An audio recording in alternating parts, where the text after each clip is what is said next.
Hola, hello, I am Deputy King Pronogan. Oh, that's so f***ing cool. And that's how we completely destroy a power board on a Leader 1 plane. Nice. Hey everybody, and welcome back to the channel. Today I'm super excited for today's review. We have a FireFly Micro Action Cam. Now, spoiler alert, buy this. Buy this if you want a micro HD camera for your micro quads if you don't want to pay $60 for it. This is 27 at one place and 30 at another on pre-order, and it's phenomenal. It's for what it is. It's great for that kind of money. So what it is, it's a lightweight design. If you're thinking, oh great, another SQ11, SQ12, it's not. It was actually built for motion. It has motion balancing inside of it, so it stays nice and still. It is only 1080p HD. You're not going to get a 4K, but where are you going to get a 4K for $27? It's 30 frames per second, and it does shoot in both 1920 and 720p.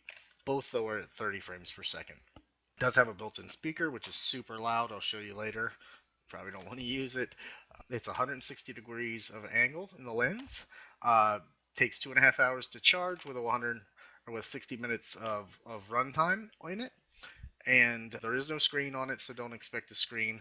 And I will show you how to operate it down the road here. It's really simple to operate. But again, I couldn't be more pleased with this thing.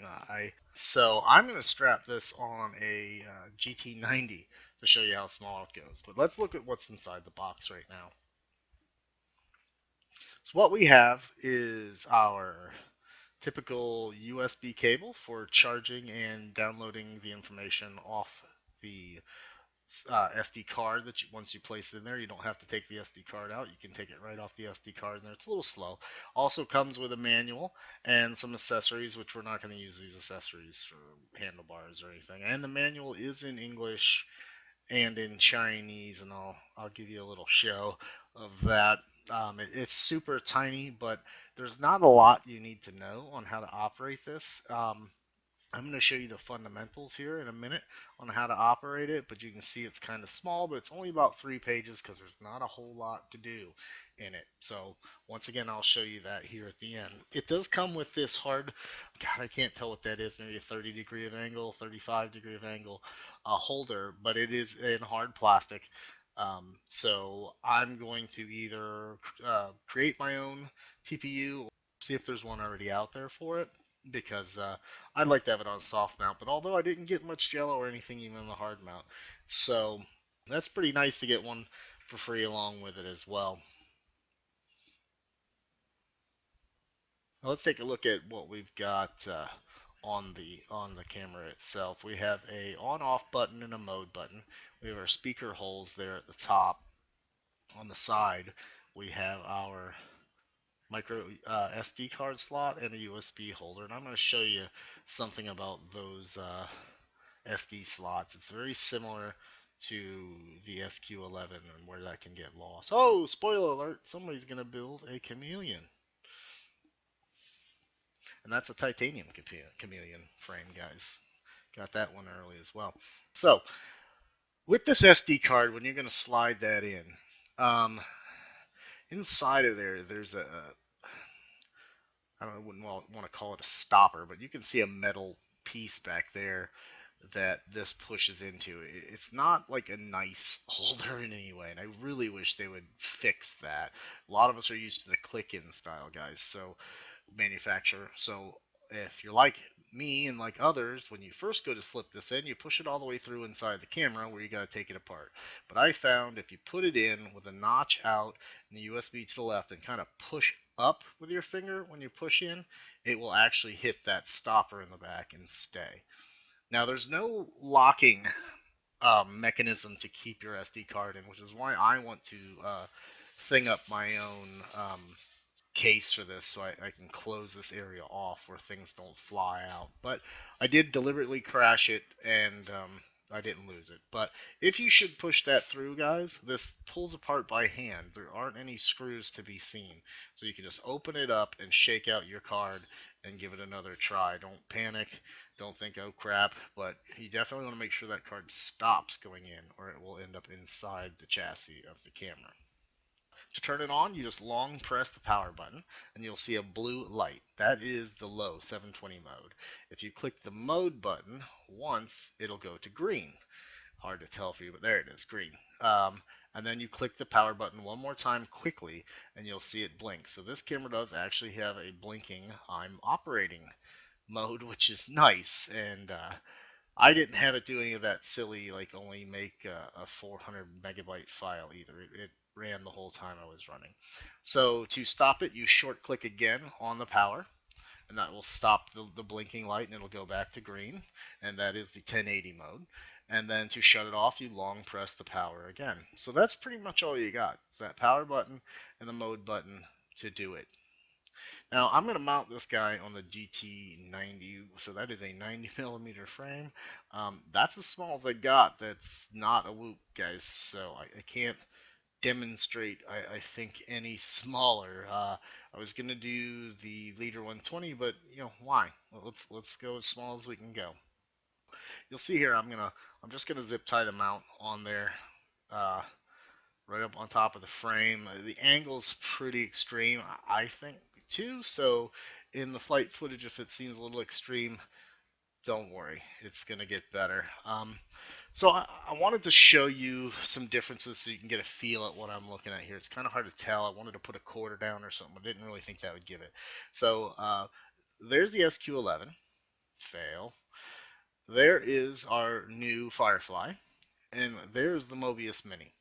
So if you see how they stack up, literally, we can stack them together and you'll see that the Mobius Mini is a little bit wider. Uh, maybe a quarter wider, not a quarter inch, but a quarter of the overall size wider than the other two. The profile against the SQ11 is a little bit longer on the FireFly, but not by much. Now, the Mobius Mini is a great camera. We're not going to take that away from it, but it is a little bit bigger, and you wouldn't get it on a GT-90. And the, of course, SQ11's a great idea, just didn't pull it off. So right here in the middle, I think we have a great solution for any of us micro flyers that want to get some aerial footage of it. And again, just get it. Check over here in the link. Don't forget I've been giving away a Leader 120, and you can sign up for that. Make sure you subscribe and you comment on that video that you'll see link for up in the right. But let's take this thing up in the air and see what it looks like.